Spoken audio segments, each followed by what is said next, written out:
Oh, Yung sinabi lang ho ni Mea na suspicious yung timing, sasabihin mo ba sa mga tao, after the election na lang doon ko lang ibibigay yung yung murang bigas kasi sasabihin na namumulitik. ang paggogobyerno ho, mga kababayan, hanggat maaari, as much as possible, kung ano yung pinakamabilis na magagawa mo para matulungan yung mga kababayan mo o yung tao ng Pilipinas, gagawin at ilalabas mo na agad yan. Hindi pwede, hindi uubra yung after election na lang. No? Saka na lang. Eh baka mamaya tirek na ho yung mga mata ng mga DDS dyan. Di ho ba? Ako. Hindi naman ho ganun ang trabaho ng gobyerno eh. Ha? Kung magbibigay mo na ngayon, ibigay mo na. Hindi mo pwede sabihin na, mag-aantay ako ng magandang timing. Di ba? Sabi ni Michael, alwag, DDS lang ang malakas bumili ng 20 pesos na bigas. Tingin ko ho talaga ang mga ano diyan magpipilahan no, yung mga DDS, mga kababayan. Bakit? Eh sila yung paulit-ulit nga na naghahanap ng 20 pesos na bigas. I don't agree when we say it's too late because the president has only been, this is a mid-year, it's only been 3 years. So kumbaga sa accomplishment ngayon na meron na siyang nagawa in the first 3 years of his administration. Eh yun yung ano, pinagmamalaki ho nila, di ba? O yan, kay Pangulong Bongbong Marcos, sa kalagitnaan, papunta sa kalagitnaan ng kanyang panunungkulan, na-accomplish. Yung 20 pesos na bigas nangyayari at posibleng maging buong Pilipinas. Eh yung tatay digungha nila eh. Ilan daw ho yung build. Pinagyabang sa atin. 120 plus na proyekto na build ang gagawin. Natapos ho yung termino, 13 lang yung napagawa. Ay hindi, mali. 12 lang pala yung natapos doon sa build nila. Ay hindi, mali. 11 lang, 11. Bakit? Eh yung isang tulay bumagsak eh. Di ba? Yung isang tulay bumagsak, di ba, sa Rego Adventure? Minus pa yun. Ang yayabang ng mga DDS dati, nung pagbukas ng tulay na yun. Ano? Ayan, tatak Duterte yan. Ganon eh. Nung bumagsak ho, hindi na daw ho tatak Duterte. Si Marcos na daw ho ang may kasalanan na ating Pangulo. Si Noynoy Aquino na daw ho ang may kasalanan, mga kababayan. Kasi bumagsak. At yung isa sa promotor ng build na si Mark Villar, mga bossing, hanggang ngayon ho, tahimik pa din. Walang maebas. Samantalang pagkatapos ng tulay na yon, tatakpo Duterte yan. Bibilis na po ang mga ano natin, ang mga ano tawag diyan, yung mga paghatid ng mga kung ano-ano from farmers to supermarket or to market, yung mga ganyan daw. Eh traffic pa din ho, mga kababayan. Kaya ngayon, yung Villar na Mark, tahimik lang. Tahimik lang ho. Mamaya pag-uusapan natin yung mga Villar pagkatapos ho nito. Tuloy natin yung alyansa.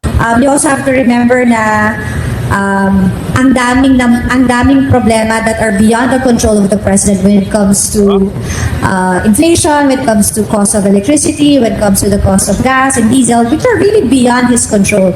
And that is the reason why government has to step in with the subsidy. Hindi naman ho kayang bilhin yung bigas sa farmer kasi kung bibilin po yan ng 16 pesos. Kawawa yung mga farmers. 'Di ba?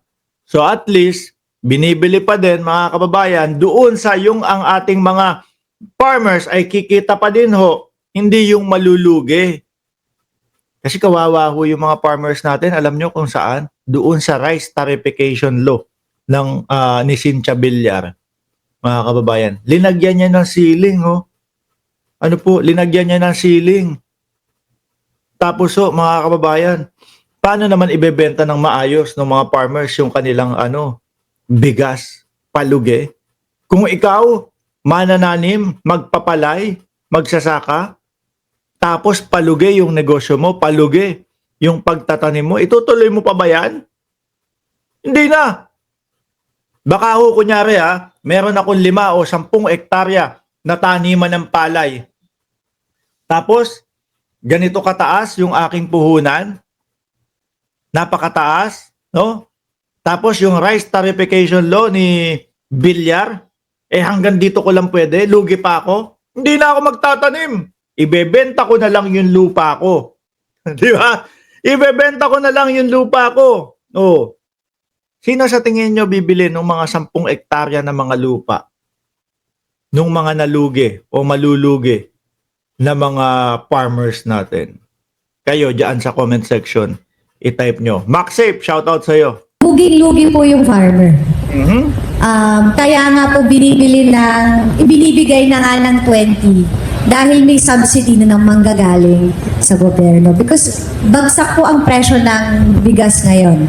Kaya kailangan talaga ng tulong. Tumutulong na yung gobyerno, pinipintasan pa rin. Saan ba tayo lulugar? BP yan Pag pinakilala yan, ito po ang Vice Presidente ng Pilipinas. Biglang sabay, tiyay ninyong lahat.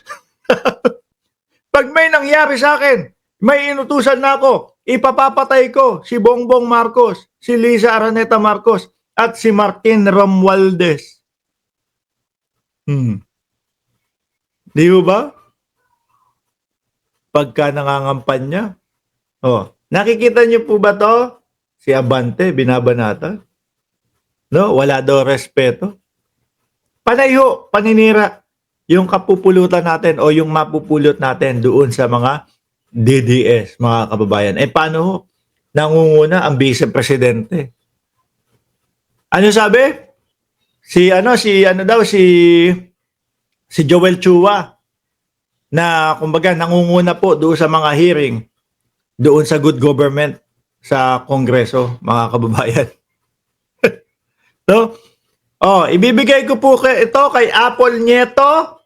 Yung Apple Nieto tinanggap naman tumatakbo yatang konsehala sa congressman sa Maynila. Ibibigay ko tong Apple na to kay Apple Nieto. Isasaksak niya sa lalamunan ni Joel Chua hanggang mamatay.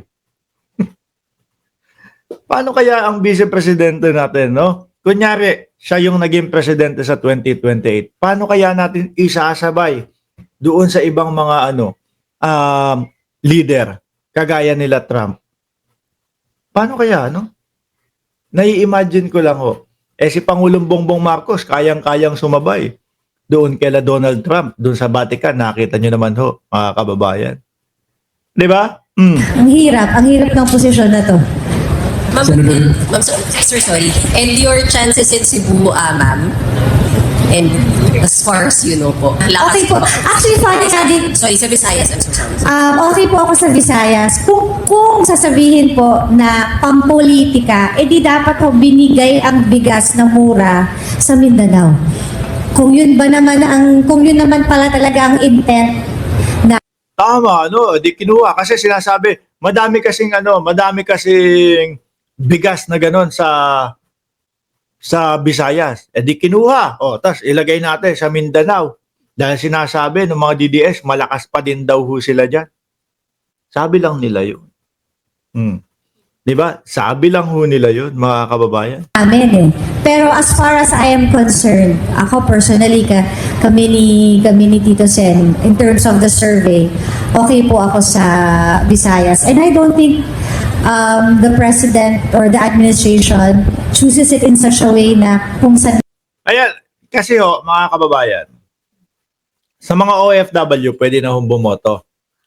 Pwede na pong bumoto sa online, mga bossing. Ako nakaboto na, mga boss, no? Abalos, binoto ko. Number 1, sa unang-una kasi, lalo na yung pangalan ni Abalos, madali makita, doon sa ibabaw na ibabaw lang. Binay, binoto ko. Soto, binoto ko. Yan, mga alyansa yan, mga kababayan. Bosita, binoto ko po, mga kababayan. Okay? Tapos, etong si Tol. Hindi ko binoto yan. Dahil alam ko, pagkatapos, mga bossing, ng eleksyon at nanalo si Tol, balik lang din yan doon sa PDP. Balik lang din yan sa mga Duterte, mga kababayan. Alam natin, pinag-uusapan niya yung tungkol sa West Philippine Sea, mga bossing, pero tingin ko parte na lang ho yan nung hindi kasi hindi sigurado si Tol kung makakapasok. Si Abalos binoto ko, si Binay binoto ko, si Tito Soto binoto ko, si Kernel Bosita binoto ko ho, mga kababayan. Mark Gamboa, si Heidi Mendoza, Kiko Pangilinan. O, yan po yung mga naalala kong binoto ko ho, mga bossing. Okay? Sabi ni Delia Rosario, pasakay lang si Tol. Oh, totoo yan. mahina or saan malakas.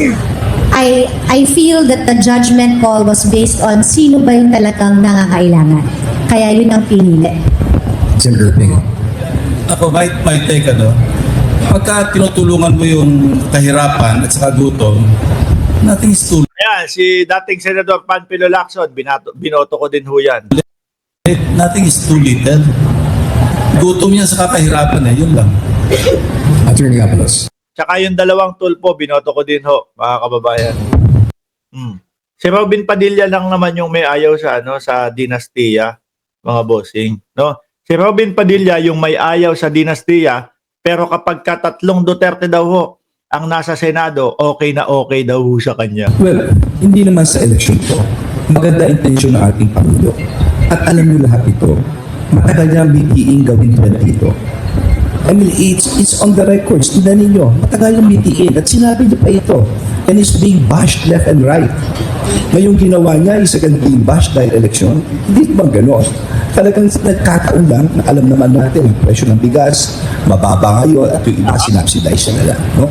Basta ako, naniniwala ako, napakanda na intensyon niya at walang timing ito. Ngayon lang ang nangyari. Talagang Alam ko 10 yung binoto ko Hindi ako mabot sa 12 No, mahirap pong paabutin ng 12. Makikita mo yung pangalan, Rodante Marcoleta, Lito Lapid. Sino pa ba yun? Kibuloy, Jimmy Bondo. Doon lang ho sa mga maaalala ko mga kababayan. Sa Alyansa, Pacquiao, binoto ko. Kung si Atty. Leni Robredo nga, ini-endorse si Pacquiao. Meron ho mga pagkakataon na nasa Senado ho si Pacquiao. No? Ano sinasabi ng taong bayan? Mas maigi pa tong si Manny Pacquiao, mas alam pa niya ang ginagawa nung ibang kaysa doon sa ibang mga senador. Pacquiao binoto ko. Abby Binay binoto ko. Si Tito Soto binoto ko. Si Abalos binoto ko. Si Ping Lacson binoto ko. 5. Si Congressman Bosita binoto ko. No, Colonel Bosita binoto ko. 6. Si Mark Gamboa, binoto ko. Heidi Mendoza, binoto ko. Tapos, Kiko Pangilinan, binoto ko. Si Kuya Will, hindi ko binoto yan. Hindi ko binoto yan. Wala namang Si Bam Aquino, binoto ko. Ayan, yan po, mga bossing. Kung mapapansin nyo, halo-halo, may mga pink yan, may mga ganyan yan, Marka. Kasi hindi naman tayo nakatingin mismo doon sa kulay Doon po sa magagawa sa bayan. Bakit hindi mo sinama yung mga PDP? Pajulit-julit lang ang PDP, paulit-ulit lang huyang mga yan. No? Bring him home. Yan yung kanilang plataforma de gobyerno. Si Kuya Will, hindi ko sinama. Tuloy! Kawal na lang po itong mga panahon na ito. Kung niningil yung taong bayan kasi Dalawang tulpo. Nakasama din. promise po yan. And suddenly ngayon nga ho naibigay kasi pinag-aralan, I believe, matagal na ho yan when I was still cabinet secretary, pinag-uusapan po sa mga cabinet meeting, how do we do this? Alam ni Secretary Abalos ito, kausap lagi yung DA. How do we do this? Paano natin mapababa? So ito na nga, napababa nga. Pero I think Nagreklamo naman sila. At di ba, mga kababayan, wala kang pupuntahan dyan sa mga DDS na yan. Alisin ko na ho ito.